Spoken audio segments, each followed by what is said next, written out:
Hi, my name is Matt Rosenthal. I'm the CEO of Mindcore Technologies, and today I'm going to speak with you about NetSuite. And I want to introduce you to John Burke from Encompass Digital, and start off by announcing that John and I have entered into a strategic partnership to bring NetSuite solutions to Florida.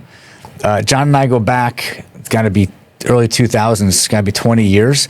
And I want to thank John for actually approaching me about partnering with him.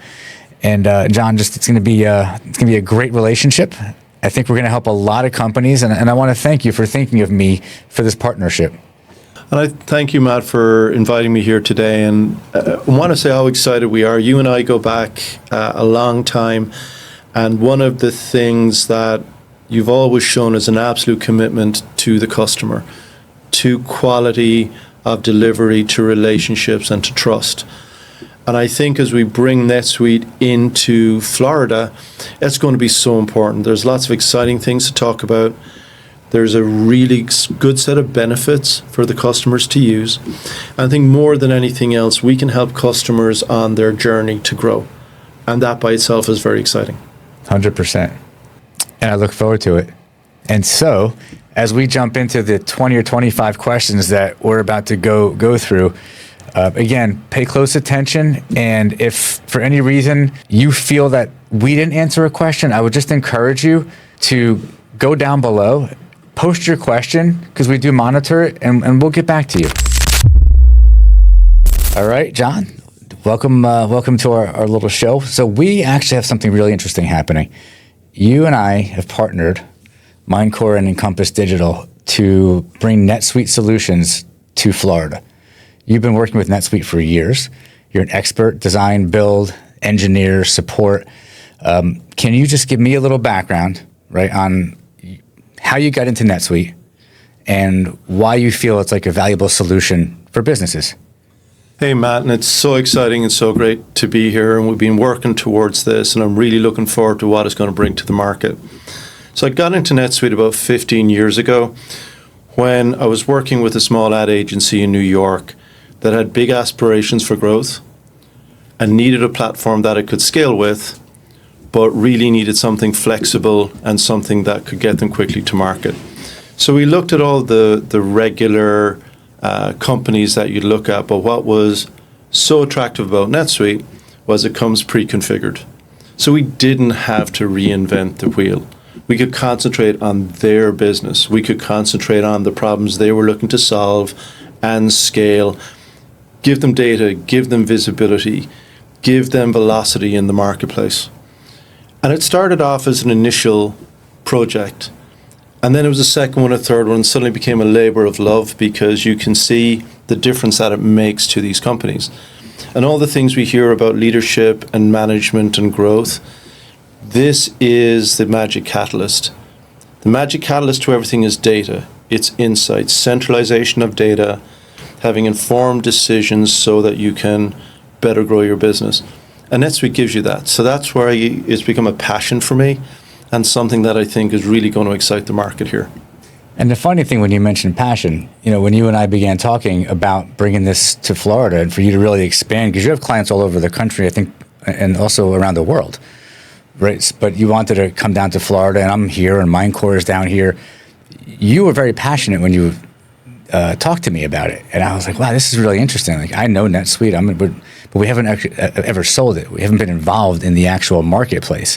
But as you shared with me, like the benefits and how you've helped businesses, I was actually excited. Like, I want to get involved with you. So I'm excited about this partnership, and I'm excited about the hopefully hundreds of businesses that we haven't even met yet that we're going to meet in this coming year and next year that we can help together. So thanks for the background. Tell me what type of business would be best suited to move to NetSuite. I think there's a couple of different ways to look at it. First of all, it's a business that's in a growth mode. So somebody who's looking to expand either into new markets or they've grown past their current systems. So they're currently living through death by 1,000 spreadsheets. They may be on something like a QuickBooks or a small product, and it's constraining the business. They can't close the books. When the bank asks them for the statement of their accounts, it takes them weeks. And it's very frustrating for the leadership of the company to get anything done. It's frustrating for people to get the data ready. So it's any company that's grown beyond its initial footprint of how to get things done. If they are looking at opening new offices or locations, if they're growing in the number of SKUs that they have or the number of employees that they have, increasingly if they're looking to raise money, if they're getting ready to buy companies or, importantly, getting ready to be bought. Having clarity around their accounts is a key thing. You'll find that people, as they get ready to exit the business in succession planning, tend to look 5 years down the road. So what's important here is that they have the right platform, so when valuation comes, they're ready. So it's across the spectrum, but the core is if they want clarity, if they want a platform for growth and visibility, then NetSuite is by far the leading platform to be able to do that for them. So the interesting thing is, I mean, you know that, and I know that, but how does that business know that, oh, what I'm on now, I've outgrown, or I should evolve and I should change to something else?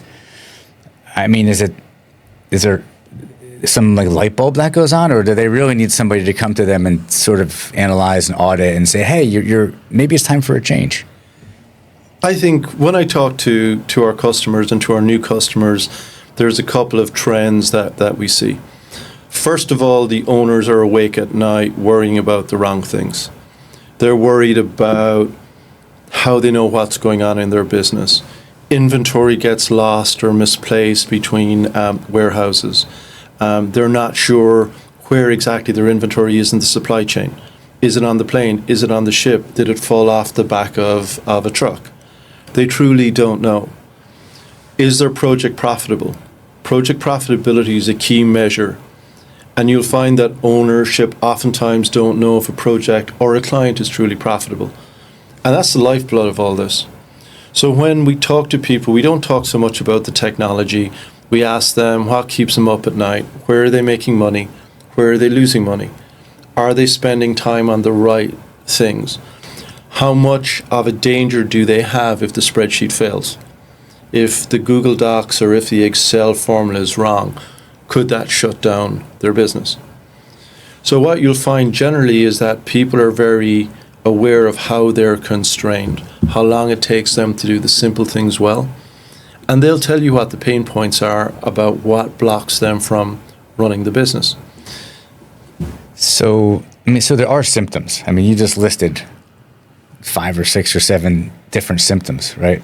So if somebody's feeling one of those things, that might be for them, that's the light bulb, like, oh, wait a second, I have this pain here or this pain there, and I'm sure there's more that we'll talk about shortly.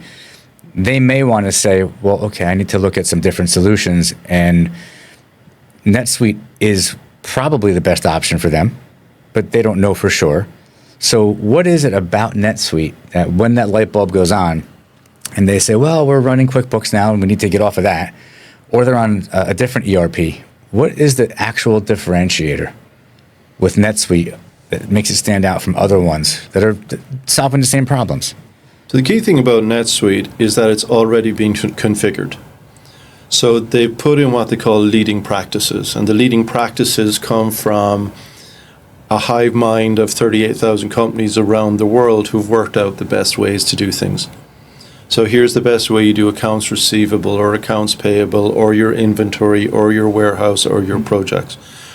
So you don't have to build. When people look at new ERPs, they go, I'm going to buy it and then I have to build it. And that's going to be something that takes a lot of time, a lot of money, energy that they don't have. So NetSuite comes pre-configured in different versions for each industry, which is very important because then you can concentrate on what are the problems that you're trying to solve. Right. Because much as we all love to believe we're absolutely different, 95% of the time it's pretty much the same. Now, NetSuite can let you configure certain things, but what we want to concentrate on is getting the KPIs sorted out, applying it to the business, leveraging the best practices so that you're very quickly to market, you're very quickly past the pain points, and you can concentrate on growing your business as opposed to being an IT development shop. So that's a big point. I think you're saying that the implementation is much more streamlined, much more, there's more templates, things are more industry specific, and so there's less pain. Just before we started recording this, we were talking to a friend of ours who owns the studio, and didn't he just say he went through an SAP integration and it was painful? Absolutely, absolutely. No. It's like, I wish I knew about NetSuite before, right? So ERPs involve change. Change is always painful. We as human beings don't like to change. So the question is, how much change and how much pain do you truly want to take on?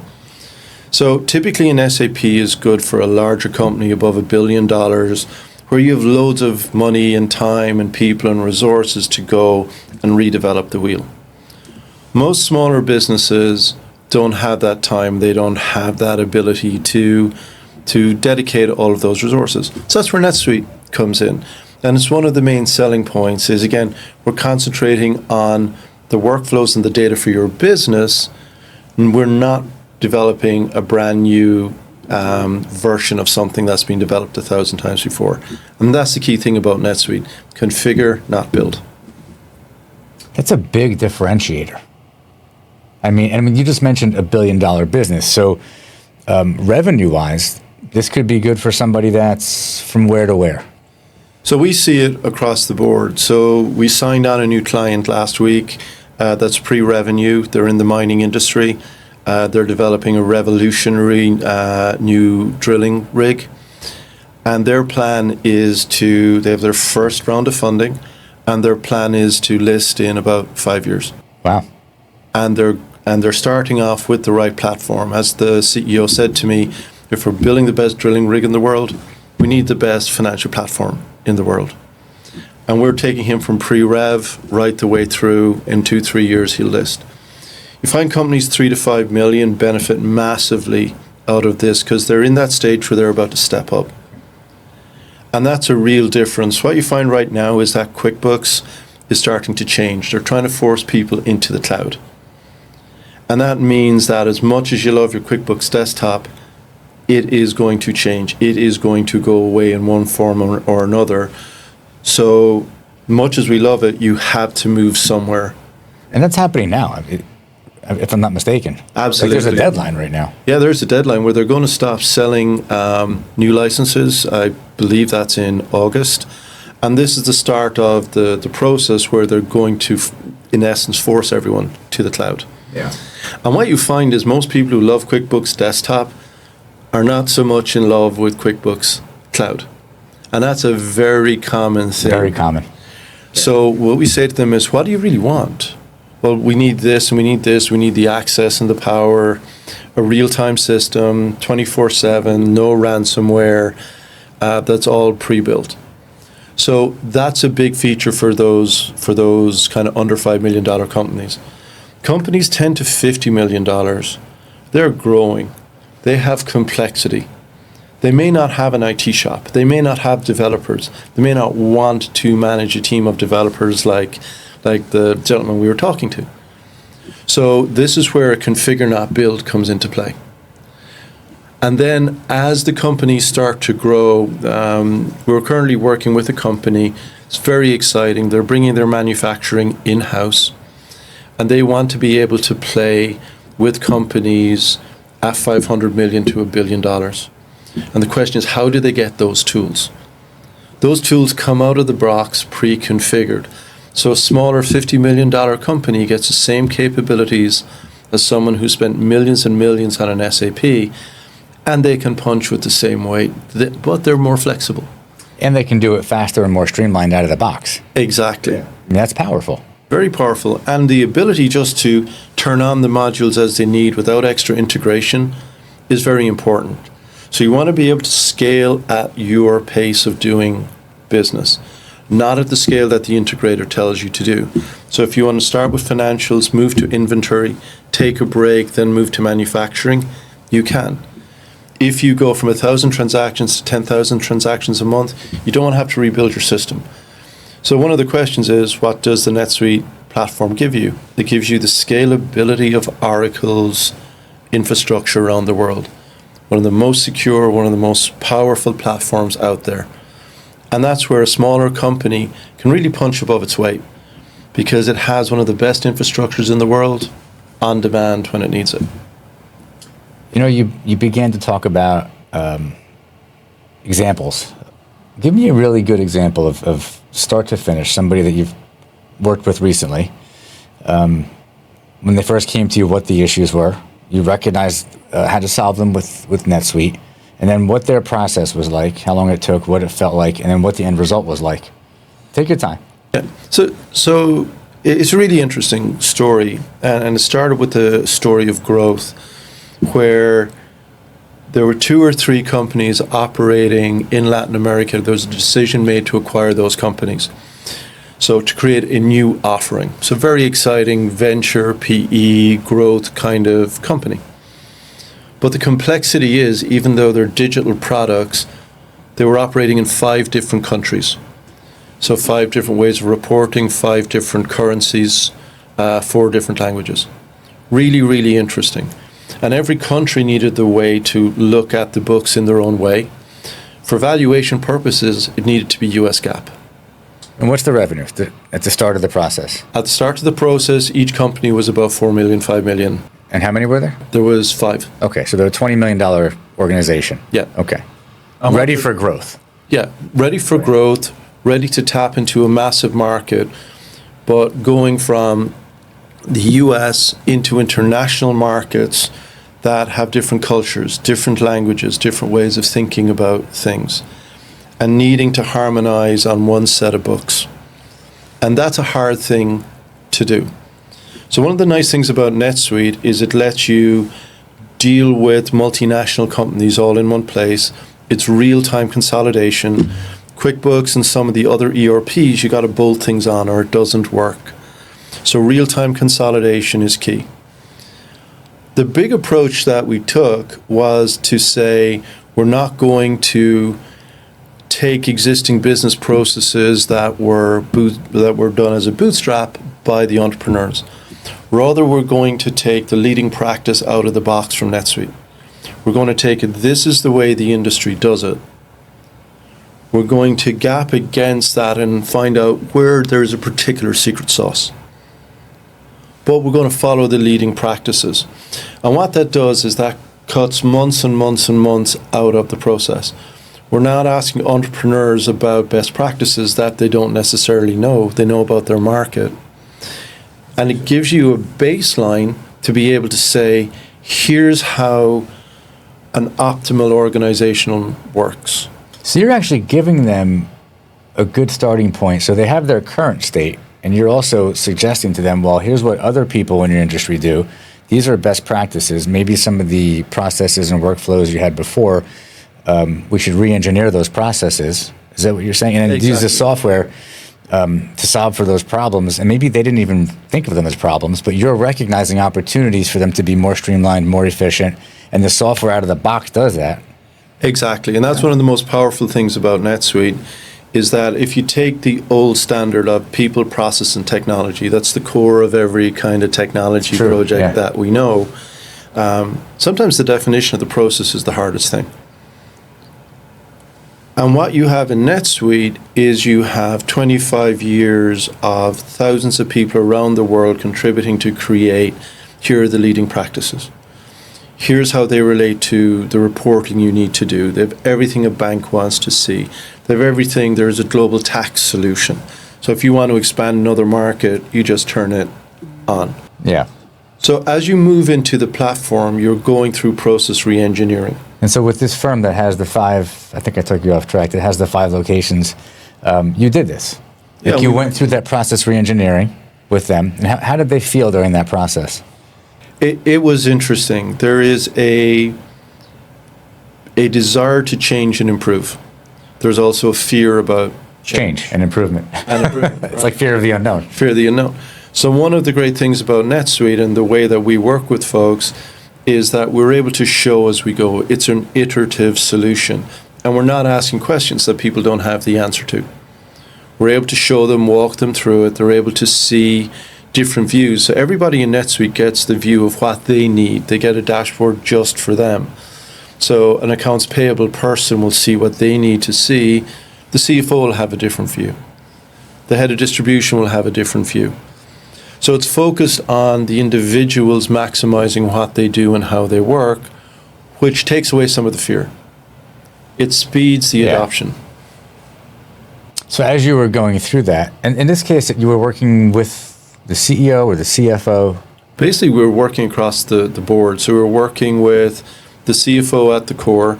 So the CFO brought you in for this, which kind of makes sense. Yeah, but it's also part of the board mandate. Okay. Because the board needs to have transparency as to what's going on across the company. Right. And they need to understand that the numbers that they're getting accurately reflect the state of the business so they can do what they want and need to do. The CEO wants real-time data. So when the CEO is making decisions, the CEO really doesn't want to know what the detail of how an invoice gets processed. They don't want to know. No, they want the end result. Yeah, they want the metrics. They want the metrics. Yeah. Right. So typically you find the CFO, sometimes the controller, are a catalyst for change in this. Oftentimes you'll find the head of revenue, so chief revenue officer, chief sales officer, who are responsible for client profitability. They want to get out of 1,000 spreadsheets. They want real-time visibility into what products are profitable, what projects are profitable, where they're making their most money from their clients. Now, NetSuite has its own CRM that also integrates to other CRMs. So it gives you the full pipeline from above the funnel right the way through to invoicing your customer in a specific way. And so in this case study, did they use all of that? Yeah. So they used all of it. So at the end of the day, how long did it take from, I guess, design, conceptualization to the actual full deployment? So the project is, for something like that, takes you about 9 to 12 months. Yeah. Now, this is for a $20 million organization, 5 locations or so. Yeah. Yeah. Now again, ERPs are hard, and that's where we help, is because we've been through so many of these projects, and we have templates. We know how to accelerate things. We develop sets of operating models that we validate and help people through. So an ERP takes time, and it's not one size fits all. But what we have are sets of templates that are designed for companies at different levels of their evolution, so that we can help them get there more quickly. And if you look at different industries, so in warehousing and distribution and in manufacturing, sometimes they'll want to have specific modules. I was speaking to a customer recently about the integration of AI in the warehouse. So they're using AI to improve how they get boxes through fulfillment. So we talk about the importance of fulfillment. And NetSuite will only do so much, so we're able to integrate it in AI best practices to ensure better fulfillment within the warehouse. So there's a lot of ways it can scale. And you did this with that company. They used all those features. Take me to the finish line on that. So you went through this. It was 9 to 12 months. How did they feel at the end? I mean, so what is the end result that they're able to actually say, we invested X amount of dollars, we switched from, we were doing A, now we're doing B. They're happy. They're glad they made the choice. And so what's the actual end result now? Have they actually moved forward and they're in it and they're feeling good about it? So there's a couple of really interesting things that happen. So the first metric is the number of days it takes to close the books. Sounds like an unexciting thing, but it's actually at the core of the business. Yeah. So we should be targeting 8 to 12 days to close the books, because that means you have a very efficient billing process, right? It means that you have a payments process that knows what's going on. We had it so that they could see their bank balance in real time. We could see it every day. Yeah. So now you know where your cash is at. We took on enhanced reporting. Right, and that enhanced reporting let you do better planning and better operational planning for where we send the salespeople, what do they do, where do they go. So that was an option. They said we want something more advanced. Yeah, and every ERP is the start of a journey. The completion of the first part of of the rollout of an ERP is the start of the journey, because now you're into optimizing your processes. Now you can apply some of those KPIs and metrics. Now it gives you the ability to build. And this is really important because the speed of business is only getting faster. And we've seen cases where people have missed out on business opportunities because they haven't been able to make a quick, informed business decision. That's so common. Leaving money on the table. It's a killer. Yeah. So at the end of the ERP, what I always take as a sign of success is, do people claim that it was their idea?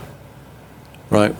What do people say when they come up and they say, That's really interesting. I'm so proud of what we've done around being able to have real-time visibility into our bank accounts.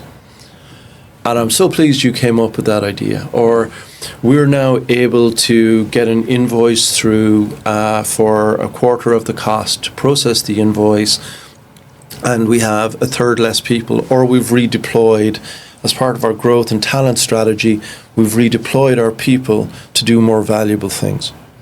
So my measure for success, and we do benchmarks the whole way through, but I think our biggest benchmark is people taking it to the board and saying, we've achieved this, this is what we're going to do next. And it's all based on the ERP.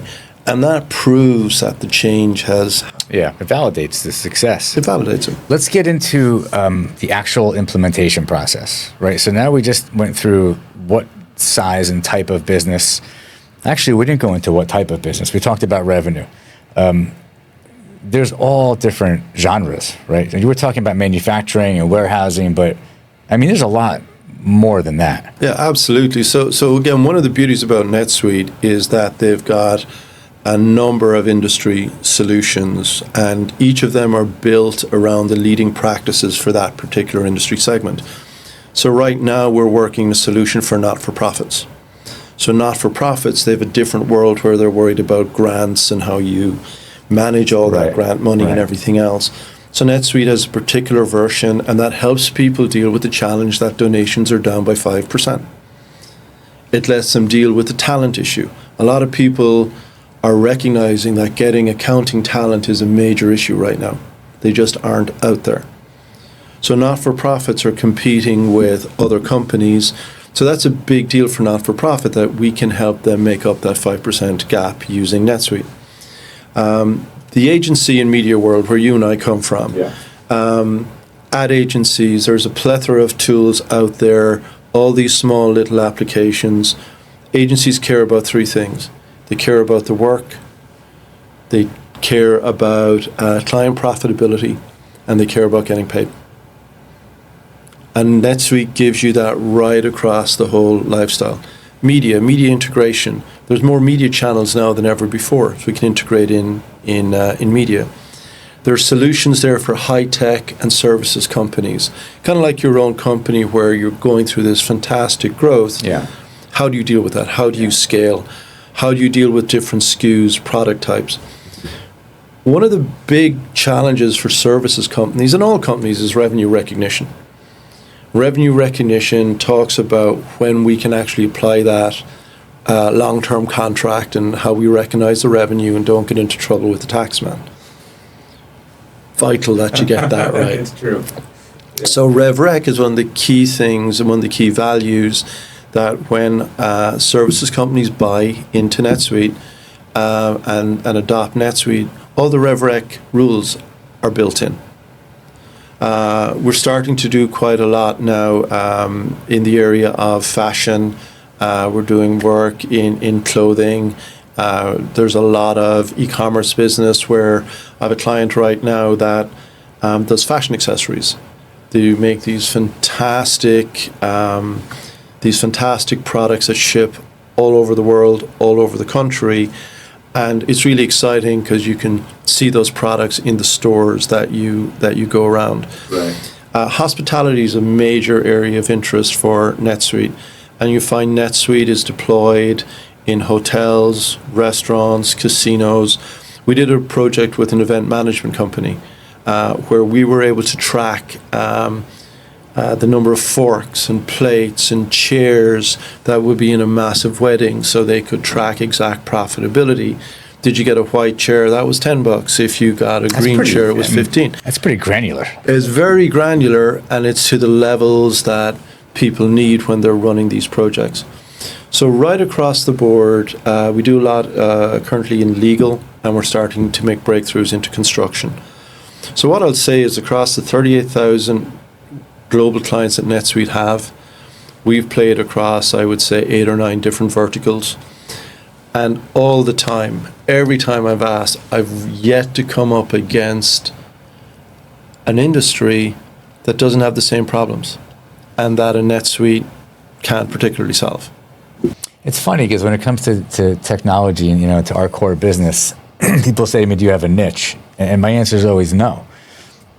Because every business that we come in contact with has the same problems. It's IT support, it's cloud, it's their CRM, telephone system. It doesn't matter what type of business. They all have the same problems. And so it's a matter of getting the right minds together to figure out how to apply the right solution. And in this case, NetSuite, to your point, it doesn't really matter what industry you're in. It pretty much solves these problems for anybody who's in that revenue range, or if you've broken through 3 or 4 million, you're growing, you have multiple locations, you're looking to acquire people, and everything that you mentioned before. I mean, I can't think of an industry that this wouldn't work for. Well, and there's another couple of things where Well, I shouldn't say wouldn't work for, that they wouldn't get a benefit out of at least considering this solution while they're looking at, hey, we're going to grow, we want to evaluate our foundation, maybe we're going to make a change, maybe I have some of the pain points that you said earlier, John, and why would somebody not include NetSuite in that analysis? There's no reason why they shouldn't. At the very least, it's to look at what are the leading practices as a source of truth for the industries that are out there. And that's an area where, as we go in to do implementations, we'll benchmark against the leading practices to see, how far away are they? Because there may be something that is completely unique, right? It may be something that... It's possible, and it just isn't a good fit. Just isn't a good fit. I mean, it's not a 100% guarantee it's going to be a good fit, but it seems like this should be in the conversation, should be part of the analysis. Exactly. It should be part of the consideration set. And again, you have the features and functionality. You also have to look at the global nature of the platform that supports it. So as we know, things like ransomware are a constant danger. And we've come across more than one example where accounting systems have been impacted by ransomware. And whatever else about what other data they might get, what other IP they might steal, if you can't pay your bills, if you can't do that, you are truly out of business. Look what happened. I think we talked about it was it 3 weeks ago with the car dealerships? Like half the car dealerships in the entire country couldn't do a transaction. It's a different topic. It's cybersecurity, but come on. How do you even let that happen?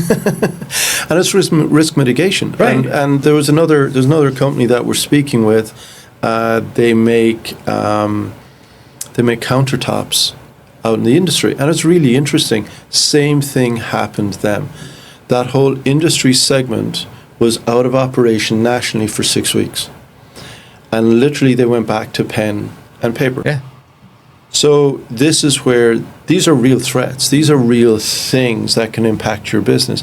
If you can't bill for 6 weeks, we're talking about the up where I live to sell cars. The dealer is taking people down to the local credit union to sign. It's happening down here too. I actually had my daughter is turning 16 on Wednesday, and I went to get her a car, and I got her one, but they put me with some Space Coast credit union down here in Florida, and I was like, wow, I got a really good rate, but I didn't really ask them, and it came up after the fact. They were like, yeah, we had to use this company because we couldn't do any deals. You're out of business. Yeah. It's just bizarre. John, let's jump into implementation. Mm-hmm. Okay, so somebody's made the decision. They've gone through this. They felt the pain. They found us, and now they're ready to actually implement. how does that process even begin? Like, what should somebody expect when they're getting ready to begin the implementation? Well, the first thing is we want to come in and learn the business. And one of the agencies that I worked with years ago, their methodology was walk in stupid, meaning I like that. come in with a clear mind and learn what the business is doing, ears wide open. Because we might think that this ERP is everything. We want to understand the business. What we bring in is a set of templates. And we'll walk through and we're able to validate what they have and we ask questions. It's an iterative thing, delivering value from day one because we're talking about process. We're talking about how they do their business. The very beginning is the little bit of that process re-engineering. Where are the gaps? Where can we use this system to improve? And then so you're talking about almost like making a schematic, like kind of drawing out. We're engineering out, like, how are we actually going to, which template are we going to use? How are we actually going to put this in place? That's even to best better. fit Yeah. you? It's even better than that. The diagrams are already drawn out. And what we do is we walk through with them and say, okay, That sounds so simple. here's the best practice or leading practice that's here. What's wrong with this? Why won't this work?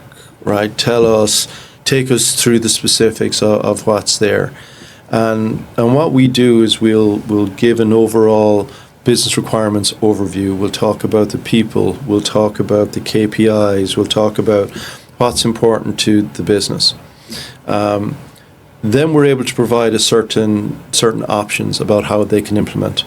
So NetSuite has many modules. Some are applicable, some are not. It has bundles, which are modules developed by NetSuite. For example, cash forecasting, Cash 360, which we normally add in almost from the get-go because it gives you day-to-day visibility. And Yeah, I mean, you need that. You need it.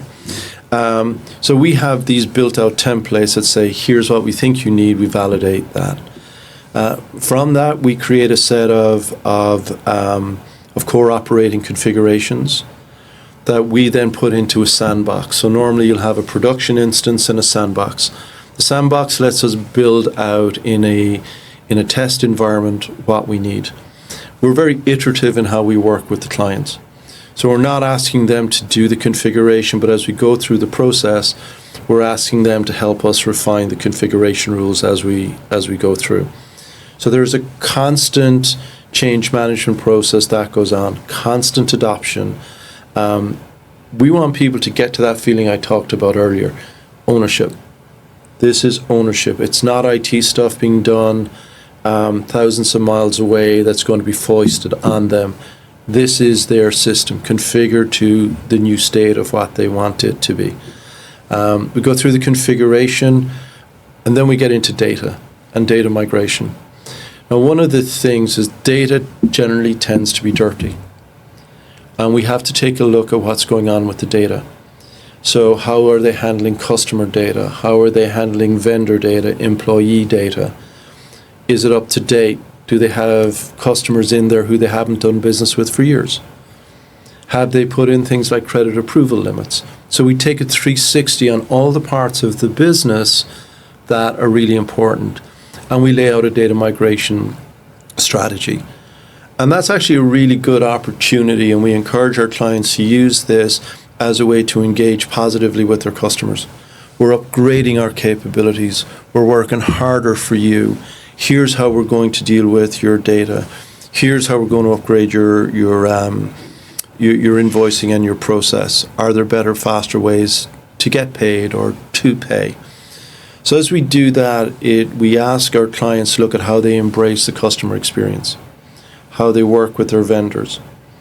And then we slowly introduce data quality controls into play so that as people get trained, they understand the quality of data.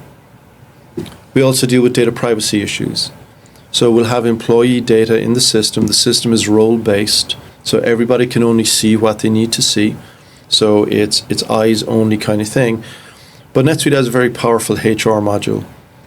And that's a way that we can store all the employee data linked back into what's there in terms of data privacy.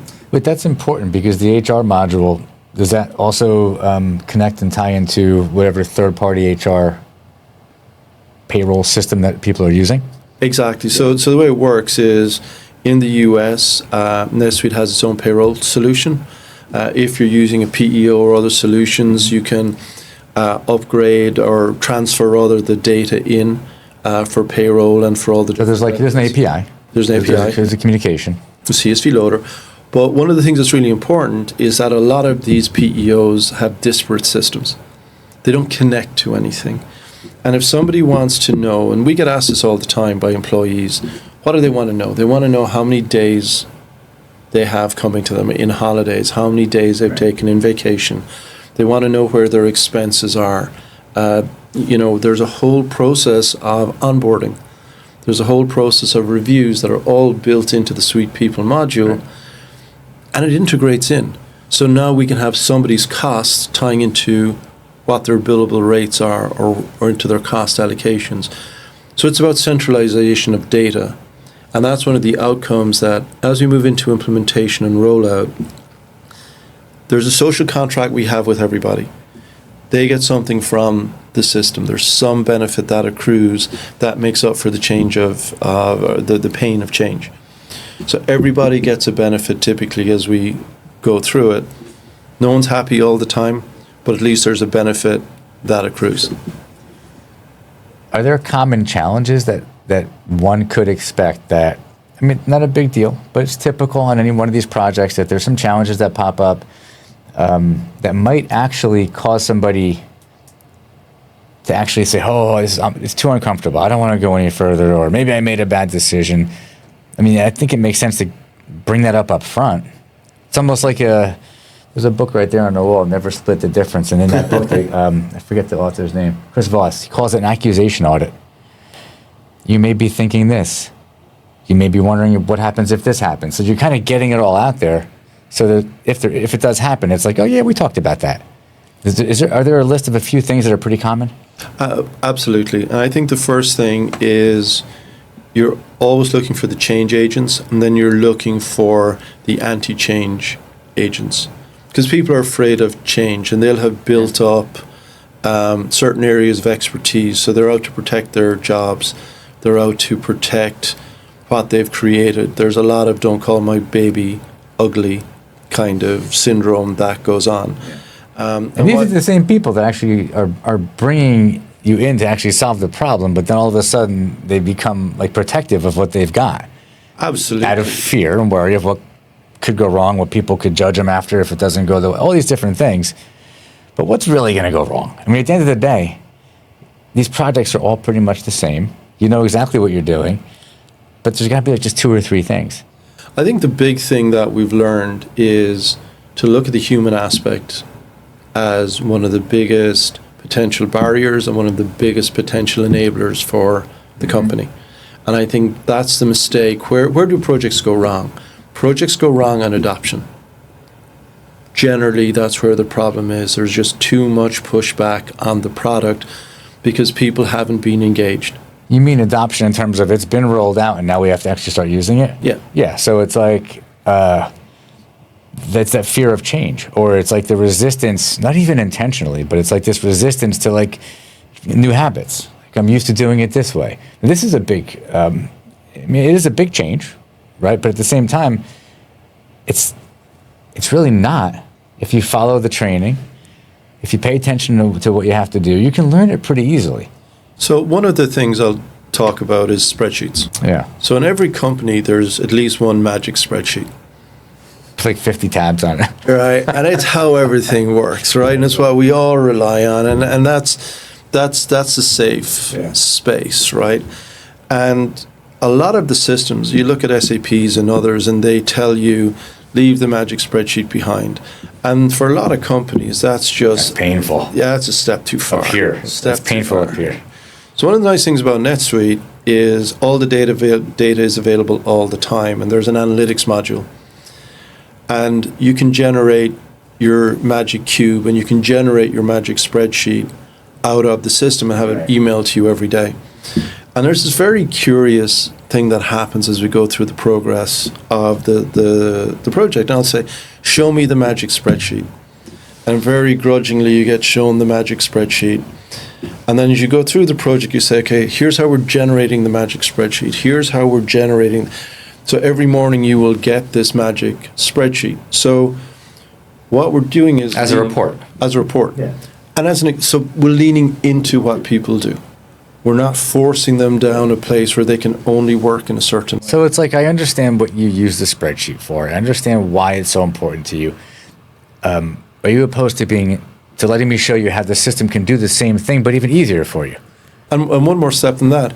Every morning we're going to give you a new clean version of that Every day. spreadsheet. Less work for you, same end result. Yeah. We had a meeting a couple of weeks ago, and I asked about the magic spreadsheet. Yeah. And there was this kind of, how does he know about the spreadsheet? Grumble, everybody's grumble, got grumble, everyone's going.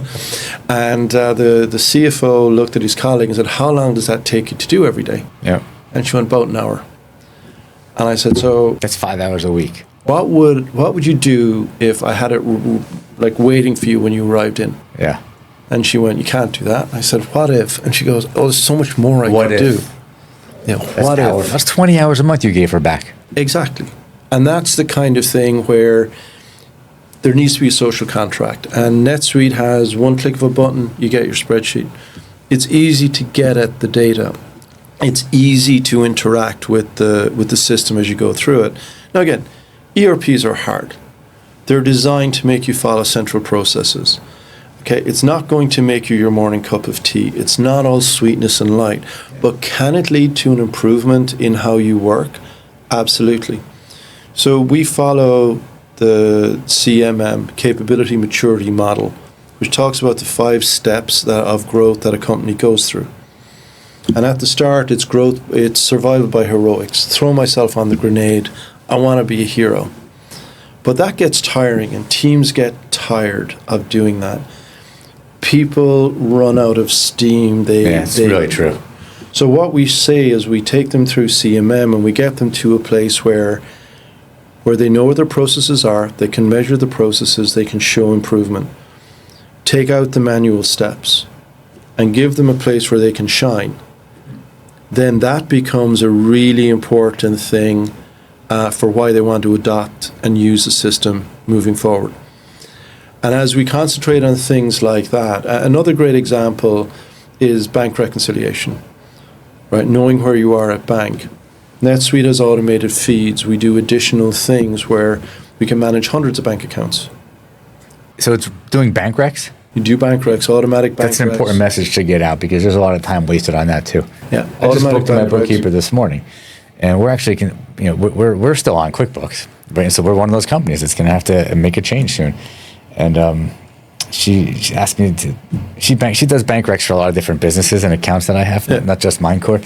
And I sent her about 20 bank statements this morning. She's going to be busy for like the next 2 days.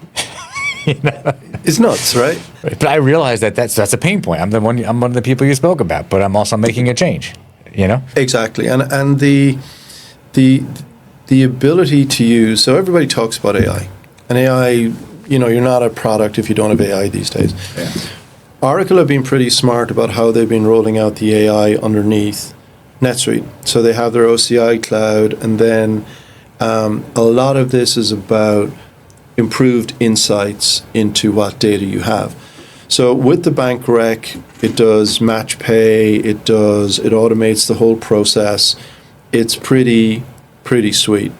And then once you have that data, then what do you do with it? Because most of your effort is taken up in doing bank rec. Now I want to know the trends.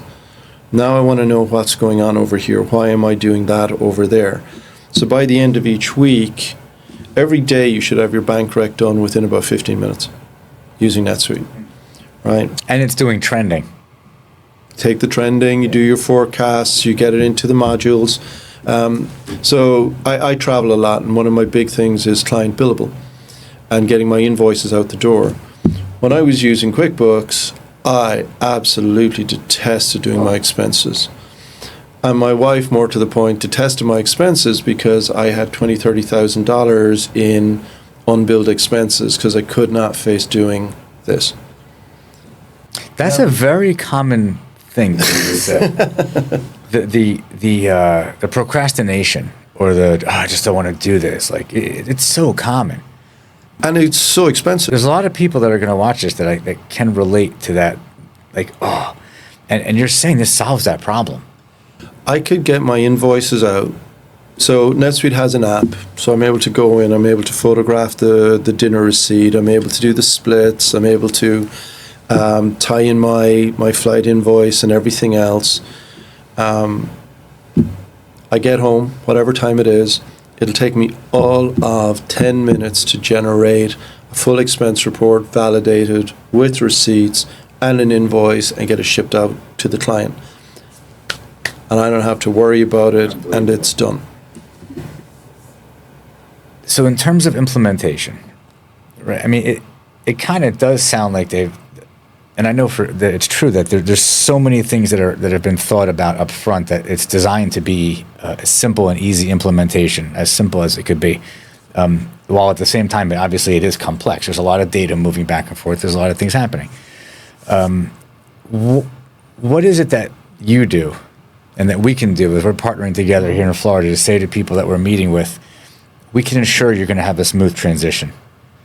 Yeah, so there's lots of people out there implementing ERPs, and there's lots of horror stories and there's lots of success stories. Over the past 12 to 14 years of working with NetSuite, there's a few things that we've learned. So first of all, we have an onshore team here in the US. All of them have a minimum of 10 years of NetSuite experience. So they've been through it. They know.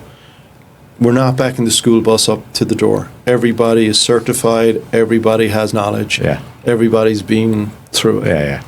Second thing is we use a lot of resources in Latin America.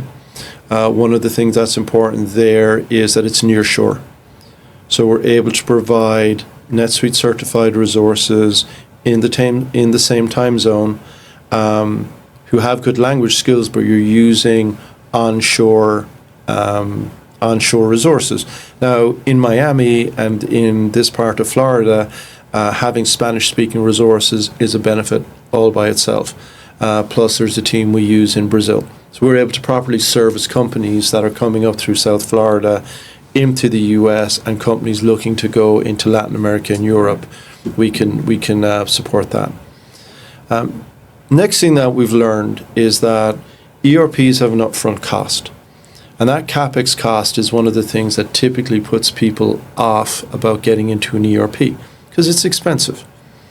So what you'll typically do is you'll take the cost of your license and maybe 1.5x it or 2x it to get an order of magnitude.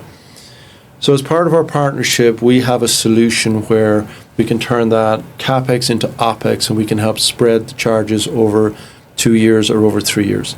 So you flatten out the investment. Is that common? Not at all. I believe we're the only ones doing that.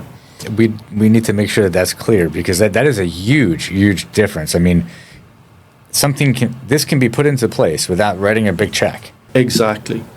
And what you hear on the radio is you hear NetSuite offering their great financing, great financing deal. And I've tried it, and it's great. What they'll do is they'll push out payments. They'll make, they'll do things a certain way. But that wasn't enough for my clients. My clients wanted relief and to flatten out that investment course. So that's a big differentiator for us. And it's something that I think makes us very attractive for big and small companies alike, because cash flow is king as we go through that. Especially now. Costs are going up on everything. And in fact, the ability to deploy this for somebody, not have to write that big check, then that company begins to get the benefit of the value of the actual product and the efficiency and people getting their time back. That's a big deal going into what we don't know, the uncertainty of the economy. Is there going to be a recession? Who knows? But costs are still going up, and every business is suffering, struggling to some degree, right? So this is a solution that's going to change their business, have a huge impact, and they don't have to spend any money up front as far as like a big check. There's going to be a monthly payment as an option, but that could be spread out, almost like a car lease. Like you get this awesome car, and you're buying a Mercedes, but you only have to pay a couple of dollars a month for it for X amount of years. And let's take it to the next level up. So the traditional model of buying an ERP is that the company buys the licenses.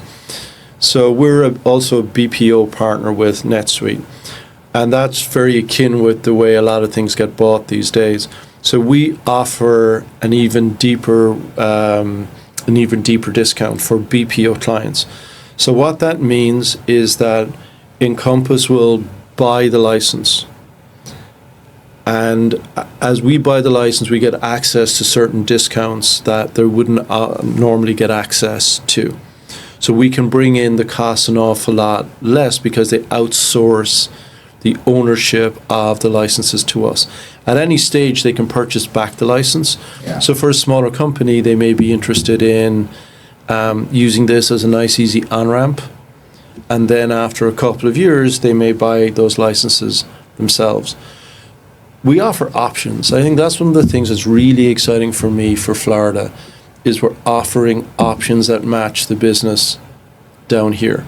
And I think that's what I think will get people's attention. That's a big deal because I think, to your point, that's not so common, right? And that's one of the reasons that I found it so exciting to partner with you in bringing this down here, almost essentially as a distributor, or I guess is a good way to look at it. You know, for you and I, when we're talking to people and people are watching these videos and they're learning about it, it's important for them to understand that the solution that you're bringing to the marketplace and that we can share with people together down here is very different. Is the software different? No.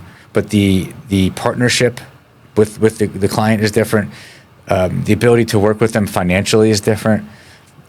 What you just explained in terms of U.S.-based, nearshore, offshore, like the diversity of the ability for us to service people in so many ways, like to fit their business. Like this is all a big differentiator. And there's one other major point, and that's quality of delivery. So you and I know each other a long time. I know what Mindcore is built about. And it's about integrity, it's about quality, it's about customer service and customer focus. So 100%. one of the big things that happens with integrations is the SI will go, thanks very much, and they leave. See you later. See you later, thanks very much, all she wrote. Mindcore has a reputation for sticking by its customers through thick and thin. It's really ownership. It's like visceral. Like we care. Everybody says it. And the only way to prove it is to actually, call the clients and speak to them. But you have known me for a long time, and this is a reason also that I want to do this with you, because I know that you think and feel and operate the same way. And it's hard to, again, unless you speak to our clients and you hear that from them, we can say it all day long, but it is the truth. The reality is, like, we care about the people that we're dealing with, and we don't just walk away. Exactly. It's a relationship that goes on for a very long time, and now you're part of the family, like once you're with us. And I think that the reliance that a CFO has on Mindcore for IT services, that's the core beating heart, or one part of the beating heart of every organization these days. Now it's financial services, it's or financial platforms, it's right. A logical extension.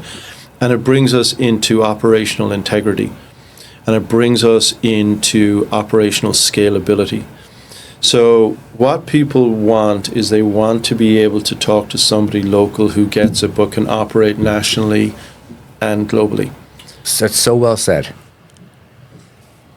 So I think as we continue with this, it's a central thing for us.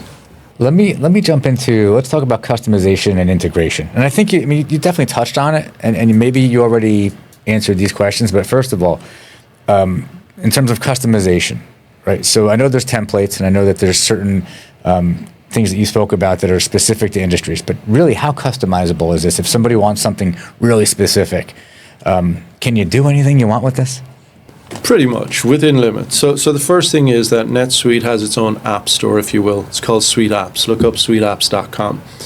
And what you'll find is that people have developed a whole range of different products for industries that you can buy off the shelf.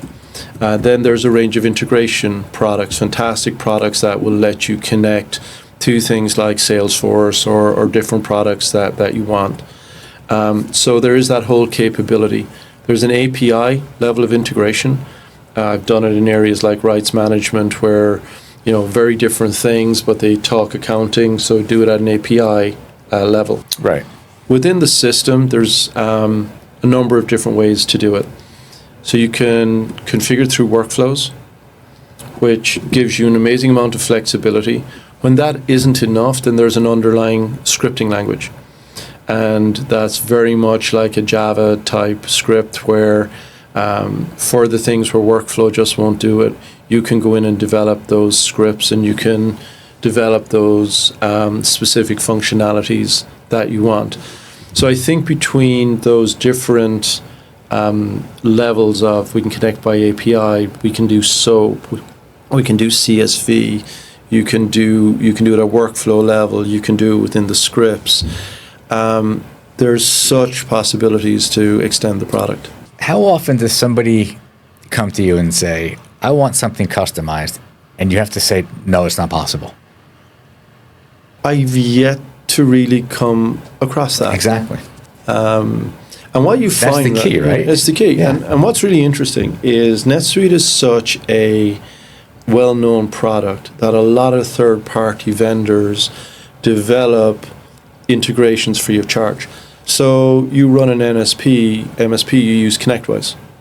ConnectWise have an app, a suite app, that they give their clients for free to be able to integrate in the flow. Yeah, it opens up the world to tens of thousands of people just like us around the world. Why wouldn't they, right? So they probably have that for every type of business. Exactly. And if you take what you do, you've got all of the logic of your business up front built in ConnectWise. Right? Exactly. You'll have that built there. So you don't want to redevelop all of that in the ERP. You don't want to lose that investment. You don't have the time, everything else, but you have this connector. So you just plug ConnectWise into NetSuite. You get the best of both worlds. You maximize your investment, reduce the time to get it done, and you're not reinventing the wheel. It's such a common sense way to do it. Let's talk about support.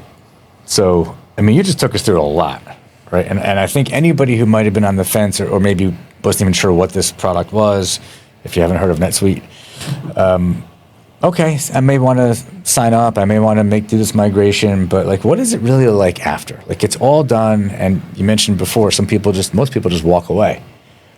But that's not what the plan here is. The plan here is, and the way you operate and the way we operate, design, build, deploy, and now it's we'll support you forever. Yeah. So there's different models. So first of all, NetSuite offers support as part of the standard product. So what's really nice there is it's 24/7, 365 support. That's with NetSuite. That's with NetSuite. Right.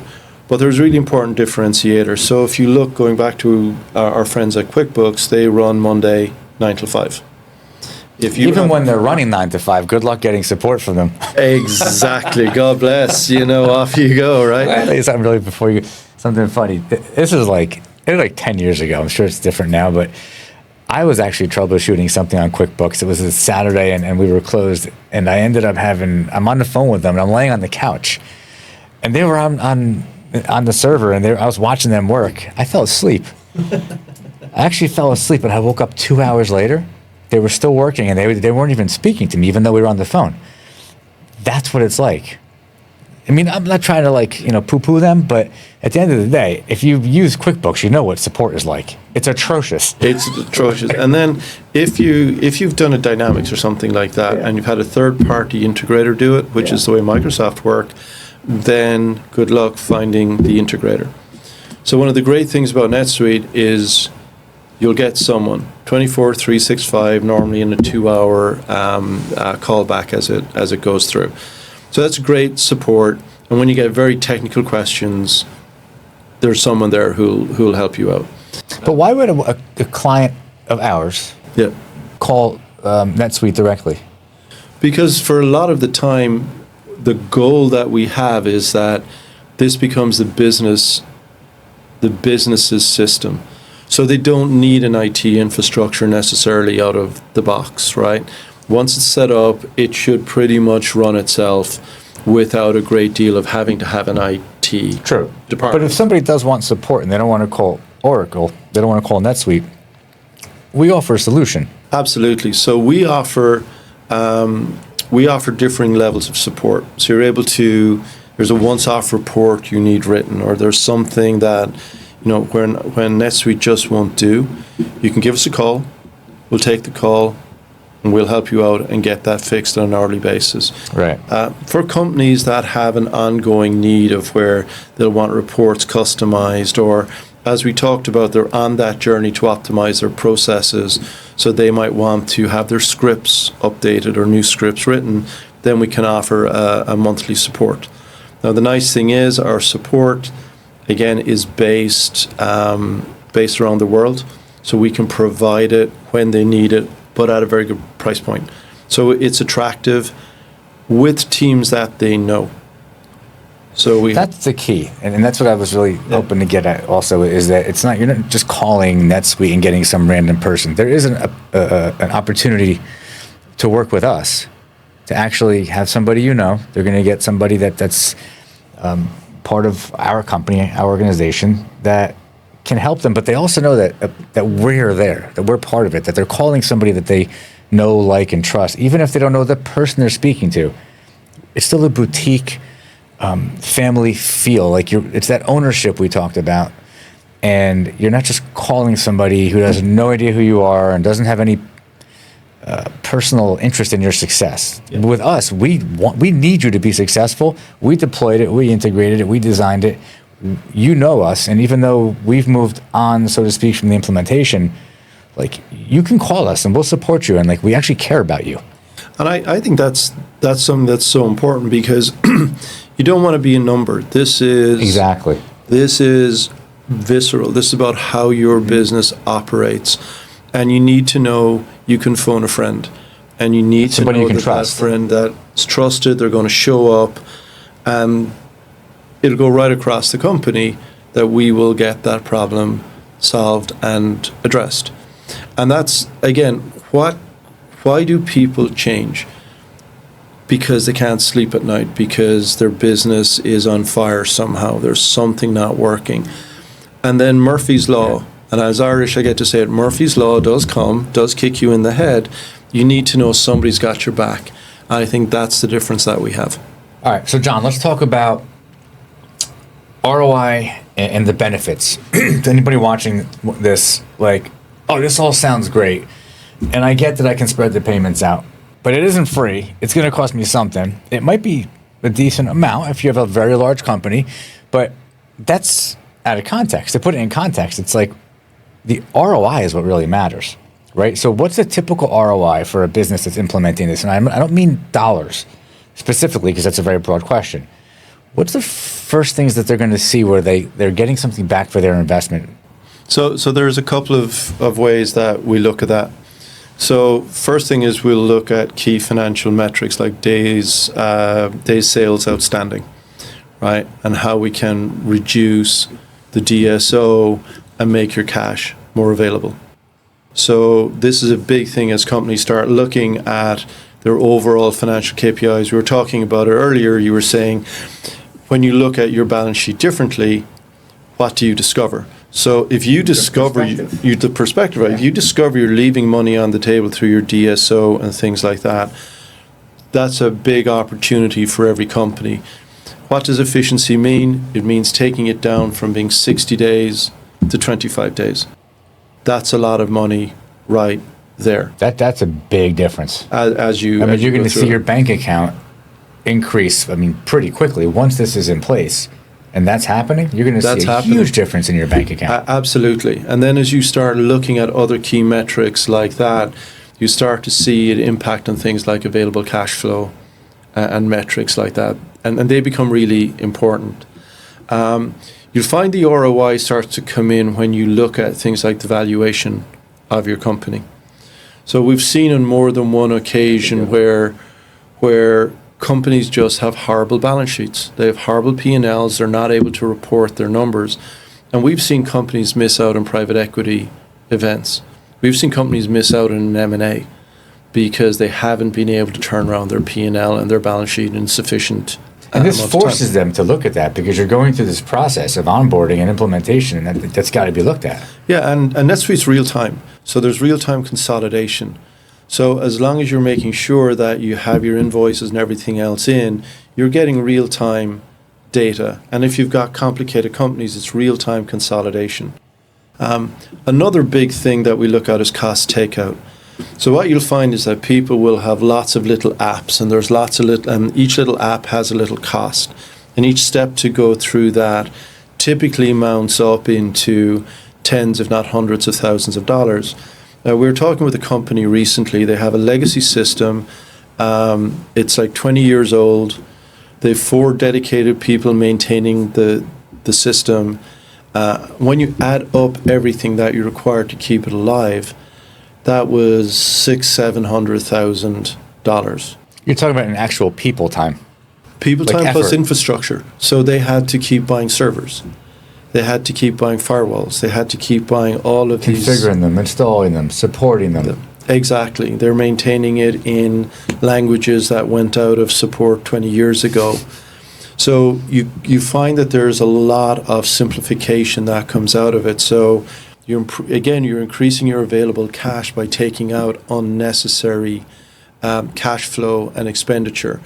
And then you start looking at the release of time and the allocation of people's time. So what you'll find is that, people talk about taking out headcount as part of an ERP.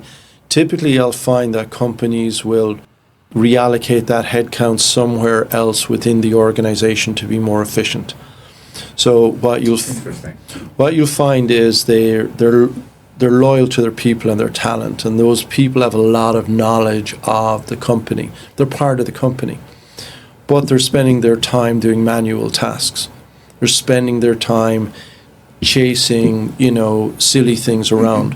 So instead, a great example of AR and AP clerks getting repositioned to work as customer service people with the clients. Clients know them, vendors know them. I mean, it's just amazing. I mean, it's like the opportunity cost. Like, you have valuable people that are doing something that, it's important, but they could be way more valuable to the company somewhere else.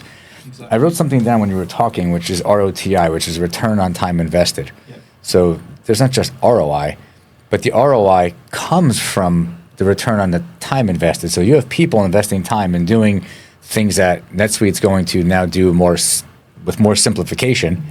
So that, even if you did want to eliminate headcount, you could, or you can reallocate them, to your point, but you're getting a tremendous return on the time that people are investing. Exactly. And let's take the impact on COGS and the impact on CAGR, right? As you start looking at those key indicators, NetSuite, a proper implementation of NetSuite will normally positively improve your COGS, right? And that's through the efficiency. I'm not losing inventory. My fulfillment is faster. So you'll see your cost of goods sold go down, which drives your margin up. Yeah. And then as you start to look at things like CAGR, you're starting to get to some really important financial metrics that literally you can take to the bank. So that cost of goods that you just mentioned, that does go right to the bottom line. If you can have an impact on that number, that's just bottom line. Absolutely. Unless I'm wrong about that. No, absolutely. And if you take some of the more complicated places where you're paying commissions, right, or you're paying rebates, or you're in that kind of complicated world, your COGS is key, right? And how you deal with that and how you're efficient and optimized around that has a material impact on your bottom line operations. You can get into things like, so NetSuite has integrations through to 3PL, so how you can ship your goods better. It has an e-commerce engine, or will plug into an e-commerce engine.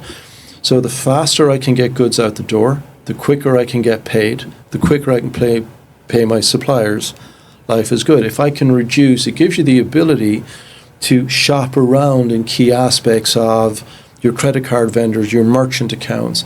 It lets you now focus on the optimization of the business, which gives you an ROI that is truly measurable, is something that's truly significant. And again, you can take that to the board, you can take that to an investor, you can take that to the shareholders. Shareholders care about shareholder value. And if they're looking at something that says, my lord, this is a large upfront cost, if we're saying that we are able to have this impact on COGS, we can reduce DSO, we can improve available cash flow, we can, oh, look at that, we can reduce your debt, reduce the amounts of working capital and things like that. That's the reason CFOs care about this, is they can do more measurable things that demonstrate shareholder value that they can bring back to the owners and the board and the shareholders. Now, let me ask you about your magic spreadsheet. Is there a tool where you can actually, I mean, hypothetically, but reasonably project what somebody's ROI might be, plugging in a bunch of numbers that the prospect or the customer might give you? Well, if we do this, this could happen, this could happen, this could happen, and over the next 5 to 10 years, 5 years, this is what we're going to start to see. So typically, like a projection. Typically, as part of the proposal Right. process, we'll gather 5 or 6 key KPIs, including things like DSO, available cash flow. We'll work these things out, and we'll give them a 5-year IRR. So you can do it. You can do it. We do it, and we do it all the time. And the thing we like to do, and we're careful about doing, is we'll do it over 3 years. Because 5 years is a long time. It's a long time. Right, but over 3 years, from the time the system goes live, what you'll see are measurable improvements as it goes through. And this then becomes the impetus to bring in a process improvement, Six Sigma-based approach in a lot of organizations. Right. So it creates an ongoing sustainable model. But that's part of our methodology. Because what we don't want buyer's remorse. We don't want somebody going at the end of this, well, I spent this amount and, I didn't get what I thought I was going to get. Yeah, well, over here your DSO was 60 days, your DSO is now 30 days. And your cost of capital is down to this, right? Your COGS is improved by this amount, your CAGR is improved by that amount, and here's where it's tracking to the projected IRR. And if you needed to, we'll do DCF, right? It depends how deep you want to go. But most importantly is people are people, and when they want to know in 3 years, why did I do that again? You want to be able to show them. To somebody listening to this, they may be like, wow, all these acronyms and all these, and I only do $3 million a year or $4 million a year. And like, this is way too complicated for me, because it sounds complicated as we're talking about it.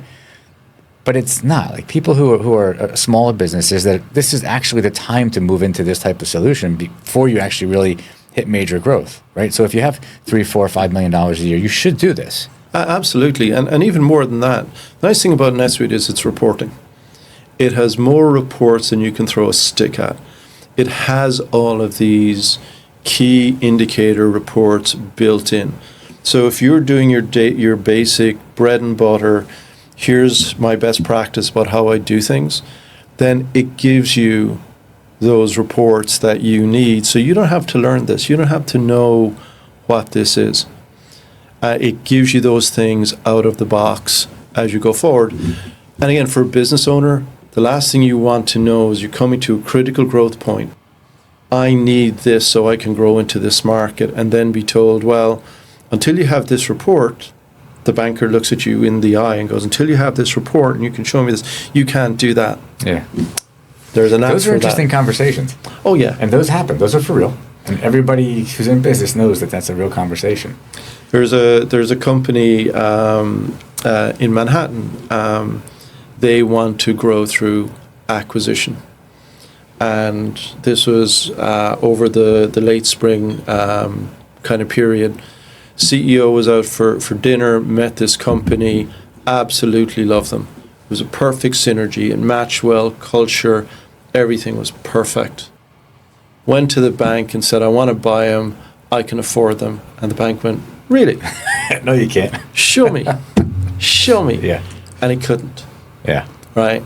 And it is a sore point with this business owner today that he wasn't able to do it. And it's going to take him 6, 9, 12 months to be in a position. So that the other big thing you're talking, you mentioned it earlier, is opportunity cost. So how do you measure your opportunity cost? And that's one of the key things that we look at when we talk about some of these things. Two other quick things to talk about: demand planning and inventory management. These are the lifeblood of companies managing these kind of things. What am I getting in for my manufacturing supply chain? Where is my supply chain? What's happened? Where's my inventory? You want those tools all in one place. Because if you get it wrong and you don't fix it quickly, that's going to hurt you. So again, this is why you want a central tool, is you want to be able to see it, have insight before you get kicked by Murphy's Law. That's right. You talked before about data. The importance of making decisions based on good data. I mean, it can't be understated. It's everything. This system gives you that. Right? This system gives you a really good platform to make really solid data-driven decisions. And that's the key of it. And it's got one central data model. That sounds a little bit like IT-ish. What does that mean, right? What it means is all the data is connected, knee bone connected to the thigh bone, so that all the logical extensions are there. So it's not just about the accounting. It's about what is the item cost that makes up this SKU, right? Everything connects in one central data model. So you can go with some place where you can buy loads of little systems and link them together, but then you got to get the data to connect. And you got to get it talking to the different parts in the right language and vernacular. Right. So the big thing here is have one place of data where everything's connected. It's linked. It's linked correctly, so that you can draw the correct insights from it. So we talked about QuickBooks a little bit. Wasn't very nice. Obviously, we have NetSuite. What are the maybe 2 or 3 other top ones out there that people might be looking at? If they haven't looked at NetSuite yet, but they should put it into the mix, what are the other ones that they could be looking at? Just so people might say, oh, okay, I'm looking at that. Yes, then I should look at NetSuite. So one of you'll find Intact is known in the marketplace, and Intact tends to, at least in my experience, tends to come in at a lower price point. But what you'll find is it doesn't have the unified data model. And when you get into some of those kind of things you want to do around central ways of reporting data, at least what I've seen, there can be problems around that. What's number 2? I would say Microsoft Dynamics, which used to be Microsoft Great Plains. Yeah. First thing there is that to access anything Great Plains, there's a 16-digit key. And it talks about the different business segments. So NetSuite has 16 business segments. I bore everybody with this. It's like Starbucks. When you go into Starbucks, you get a venti latte with 2 pumps of caramel. It's how you talk about your business, right? Your ERP has to talk about your business. So as you start looking at it, what are the segments? For Microsoft Dynamics, my own personal experience has been that those keys get complicated. Your chart of accounts gets very big, and it just gets difficult to work it out with Microsoft Dynamics. I know people who've done very well with it, but we found over the past few years, a lot of our business came from people leaving Great Plains and leaving Dynamics to come over to NetSuite.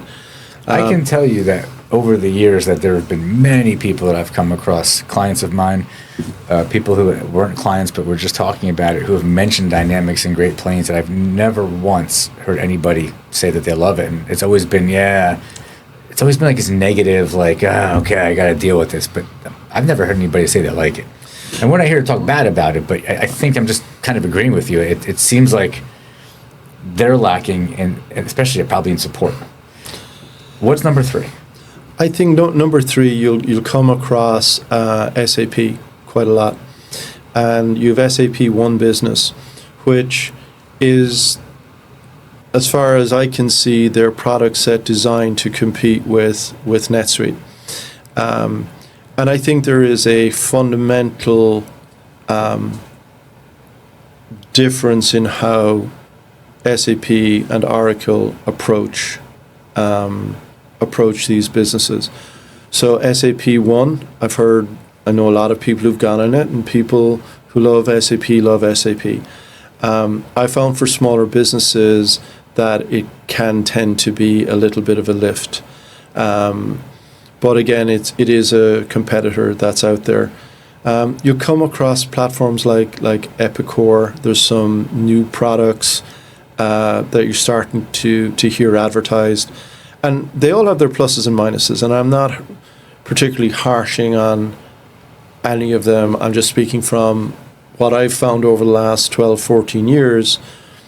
I've learned that NetSuite I can rely on. I can take it to the bank. Again, lots of people make lots of choices. I'm not necessarily, diminishing on any of them, but I think in terms of an overall rounded solution where you have that support. But one of the things that we do with Mindcore and Encompass is we will walk clients through that selection process, and we will give them an independent view, and we'll take them through the RFPs. We'll let them have a weighted RFP type process where they can make that decision themselves and help it be informed. So again, you said it earlier, we care about what the client wants and where they end up, and do they end up in the right place. So even if it's something that may not be exactly what we want, we'll certainly make sure our clients come first. 100%. So if somebody's looking for Intact or Dynamics or SAP or Epicor or anything else, they should include NetSuite, at least in their analysis, to make sure that they're not selling themselves short, because it could be the right solution for them, and maybe they just don't know. Exactly. It'd make it part of the consideration set. And what's nice about it is there's a lot of peer reviews out there. So one of the things you'll hear in the NetSuite advertising, and this year was, I think they passed 38,000 installs globally. That tells you a story all by itself. And NetSuite is the product that takes you from being, $1 million up to being $700, $800 million. So it's obviously doing something right. We didn't talk about it as a CRM, but it has that capability. So out of the box, NetSuite has a CRM capability, and it does what it says in the tin. It's a CRM. Now, it doesn't do some of the thing. It all depends. CRM tends to be a very personalized thing, and it depends on what your marketing strategies are. If you want straight up CRM, NetSuite will do that job quite adequately. If you're looking for things that's dealing with message drips and marketing, it's something different. You find a lot of people will be interested in a Salesforce, and they'll try and go straight to Salesforce, but that's a big leap. So oftentimes what we'll say to people is start with NetSuite CRM. Do the most that you can do with it. And then once you're informed and you're used to the disciplines that a CRM brings you, then you're in a position to make a decision. That's a good point. Yeah, it is a good point. And for somebody who's looking to move to this, to your point before about everything being in one spot, knowing that there's a CRM feature in it, it really is putting everything in one spot. It's not just the financial side. It's also your customer side, your customer relationship side. Exactly. Exactly. And if you think about it, it's end to end. So your relationships and touch points with your customers, not only through the CRMs and the estimates and the invoicing, it has an e-commerce component that works very well, and how you connect in your e-commerce. And again, people have different e-commerce solutions, but NetSuite is there. Then your accounting, your finance, your core, and then you have your HRIS component. So it's giving you a very strong foundation across everything that you need to kind of grow your company. So we talked before about cyber breaches, right? But we have not gone really in depth in terms of compliance and security with NetSuite. So, what can you say about what the SOPs are? If you're going to go into NetSuite, you need to know that you are not going to have a compliance issue. So the first thing is NetSuite is role-based. And coming out of the box, there's all the different roles are already predefined with all the different levels of access and control according to US GAAP or whatever accounting standard you're getting into, IFRS or whatever else. So coming out of the box, you're getting an audit-ready environment. So you have segregation of duties, separating AP and AR, making sure you have that financial best practice in place. Everything in NetSuite is audited. There are audit reports. So, it's very important that you know that things can't be erased. It gives you that integrity and flexibility as you go through. NetSuite runs on a very powerful, secure cloud. So there would be no concerns around that. Is it their own cloud or is it like Amazon? No, this is their own. This is the Oracle Okay. cloud. This is Right. OCI. This is Right. and what's particularly powerful about it is it has all the encryption. It has all the security that you'd expect from a company like Oracle. So it's meeting those SPMPs and those standard operating procedures out of the box. What we find with NetSuite is that if you implement it according to the leading practices, you can expect to reduce your audit costs by 30 to 40%. Big number. It's a big number, and one of the reasons is NetSuite has a file cabinet where you store all your financial documents in one place, and everything's linked to a transaction. So now you're not paying for the time for an auditor to go in, open a folder, print out a big file, take out a yellow coloring marker, make sure it all matches up. It's all integrated, it all connects. So the auditability is one of the key features that adds to that ROI, but also makes it so much easier to run the company. So one of the things is budget versus actual. So NetSuite has budgets. It links up to the actuals coming up. So if someone's running hot in a budget, you can say you're running hot in your budget, and they go, no. That's a great feature. Yeah, and then they go, well, how am I running hot? Yeah. You're able to drill down right in. and you can actually see the invoice that went, oh, it was that lunch at the golf club that knocked us over. So it's really good like that. Again, if you follow the leading practices, the benefits out of it are fantastic. Let's jump back to training for a sec, or implementation. I think we glazed over training. So implementation, you're at the finish line, or maybe you're beginning training while we're doing implementation, but what should somebody expect in terms of the depth of training, and even after implementation is done, if people need a refresher, So new employees starting? there's a couple of ways that NetSuite builds around that. So first of all, it has a learning management system. So a lot of customers get this learning management system. So it's all the videos that ties back to all the different topics. There's videos, everything else. For the accountants among us Just pause for a sec there. So when somebody new starts, they would get enrolled in that learning system.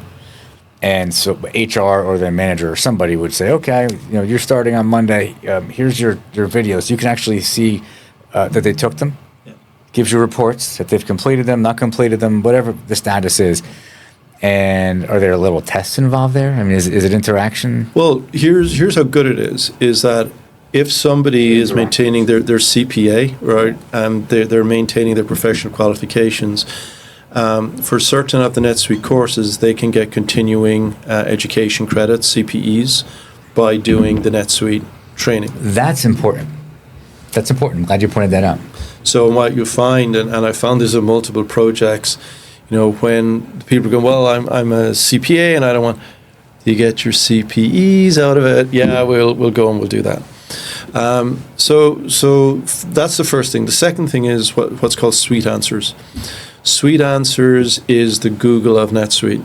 So you just type in a question and it will give you back all the articles, all the information. It gives you step-by-step how-tos and how to do particular things. That's really, really powerful. And typically as part of the onboarding process, it's easier because somebody will be assigned a role.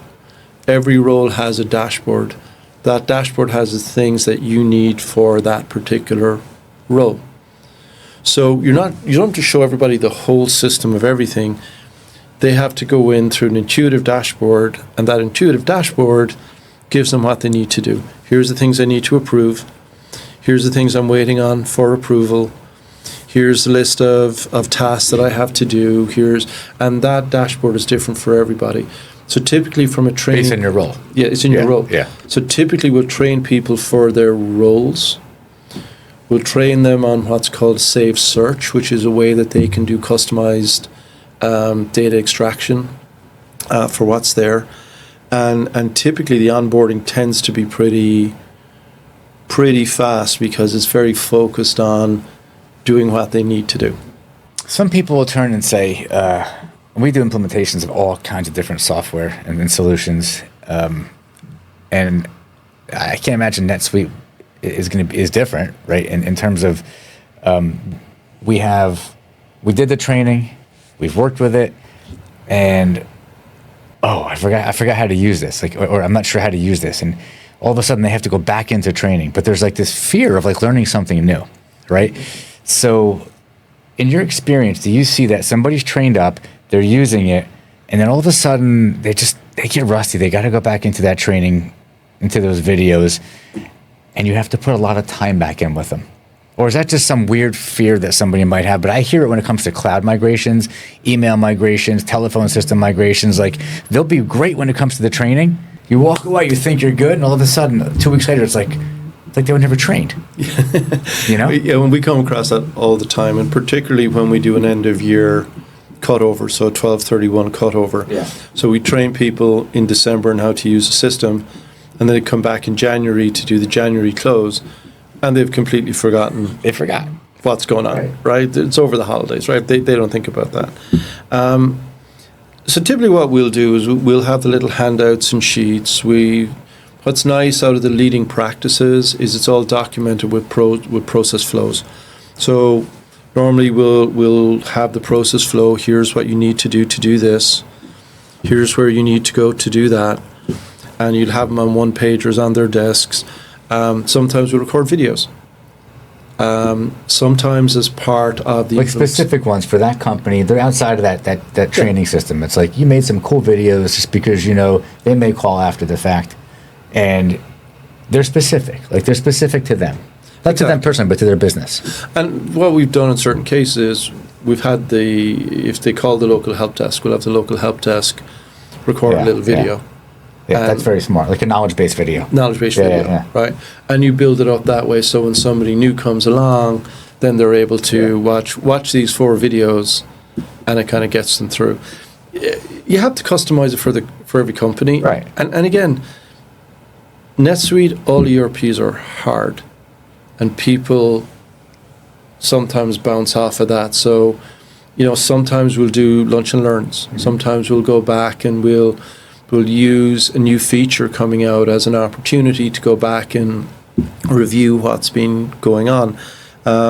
We found through and after COVID, we found having lunch and learns, even remote, were kind of useful, where people could talk about their experiences, where people could share tips and tricks, because there's always a tip and a trick. Yeah. So that's kind of good housekeeping way to approach things. And I think you kind of touched on this just now in a way, which was like the evolution, right? The company's evolving. It's deployed. Everybody's trained. Everything is great.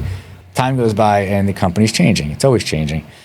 How does NetSuite, or how does our ability to change with the company affect them going forward? Meaning, can they call us and say, "Oh, we're doing some different things, or we have a new line of business, or we're picking up new locations," and our availability to help them continue to evolve using NetSuite? Absolutely. And again, think about the teams we have wrapped around this. So one of the things that Mindcore does very well is constantly doing health checks with the clients and how Mindcore is performing. So by doing that, what's going well, what's going badly. And now the questions extend to maybe beyond the current people. It's talking to the CFO, the controller, the AP folks. How are you getting on with that? NetSuite's always updating things like its tax software and other software. But let's say there's a new SKU. Let's say there's a new product line. We can come in and help them implement those new features. We can offer support. Sometimes you'll find they might move into manufacturing. There's a great company we're talking with at the moment. It's a fantastic example. They do new product development projects. So cool. So at the start of what they're doing, it's time and materials for a project.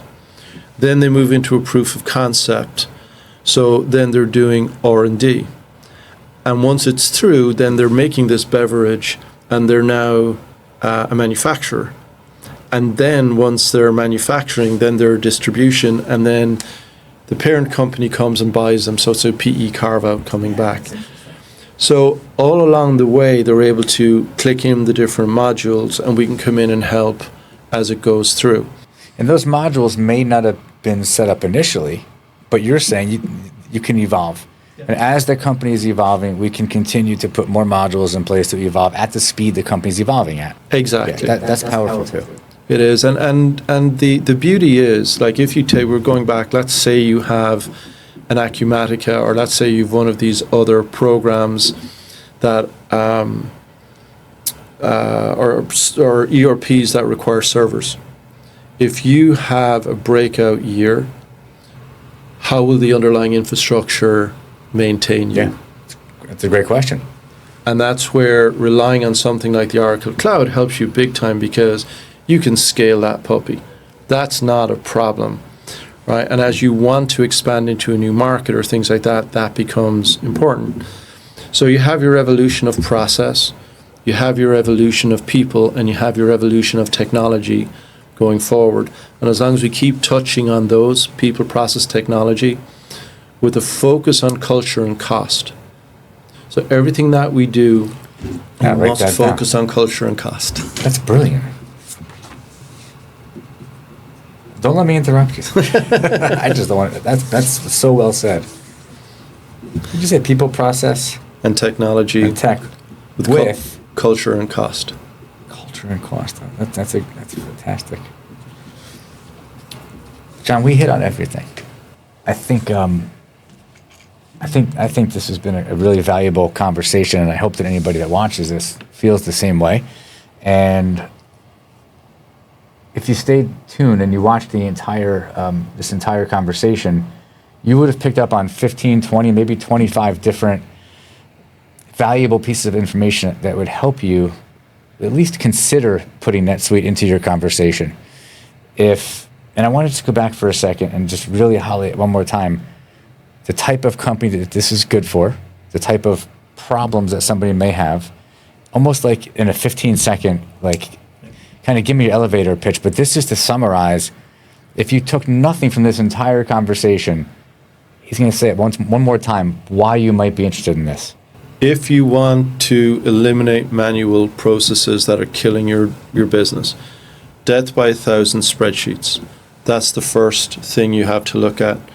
If you have multiple companies or multiple locations, if you're finding that your current accounting system is more than a hindrance or a help, if you don't have data at your fingertips that you can turn into a report for a bank or a board or a shareholder, if you're constrained by your visibility into your business, then you need to look at a new platform. If you're lying awake at night thinking about can you get the data out of your system, then it's worth putting it in the consideration set. I want to emphasize one thing. It's an ERP. ERPs by their nature are hard. They tend to be ugly. They require discipline. And it is no panacea for everything. It's not the magic cure for everything. And while I'm very enthusiastic and passionate about this, let's be very clear. You get out of it what you put in. If you put in the hard work, it's like going to the gym. Part of it isn't pretty, but you'll come out feeling an awful lot better. And that's the important thing here is pick where you want to be, pick the tool that's going to get you there with everything that you need. Know that there's going to be pain. No pain, no gain. Know that there are parts of it that are going to be ugly, but know that you're going to land in a better place if you follow those leading practices. So again, a solid dose of reality, lots of benefits, lots of good reasons to do it, but you get in, you get out what you put in. It's a good way to finish it up. Thank you. Thank you, Matt. Hey, thank you so much for enjoying this video. I have a quick message about NetSuite. Every firm that's come to us for guidance has totally transformed their business with NetSuite. So if you're in professional services, maybe you're in healthcare, manufacturing, could be that you're in warehousing, maybe you have an accounting firm or a law firm, could be you're in private equity, doing M&A, maybe you have a business that has multiple locations, or really it could be a wide variety of other industries. NetSuite solves so many of the business problems that you're facing.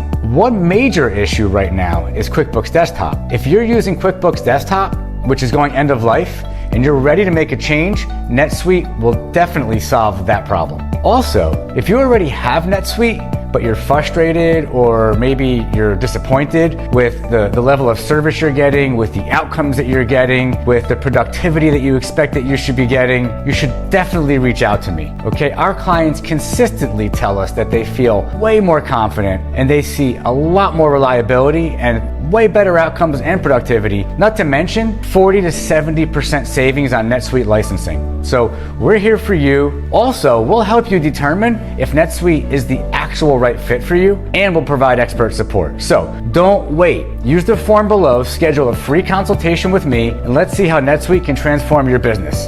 Now back to the video. Hope you enjoy. Thank you.